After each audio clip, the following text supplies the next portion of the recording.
Bir qizga bir yigit uylandi. Uzun ko'ylak kiygan, nihoyatda bir kelishgan chiroyli uylandi. Uylangandan keyin qarasa hali qizda bitta oyog'i kalta ekan. Uzun ko'ylakni kiygan, oyoq kiyimini birini ikkinchisidan balandroq qilib kiygan, shu bilan oyog'i tekkizdek bo'lib turmush qurdi. Sir fosh bo'ldi. Endi kuyovni oilasi to'polon ko'tardi. Qo'yib yuborasan, bizni aldadi. Ammo bu yigit nima dedi? Vallohi qo'yib olmayman dedi. O'zim yoqtirib oldim, taqdirim ekan, bo'ldi yashayman dedi.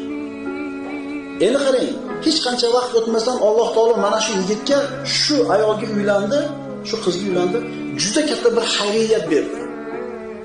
Nima demoqchiman?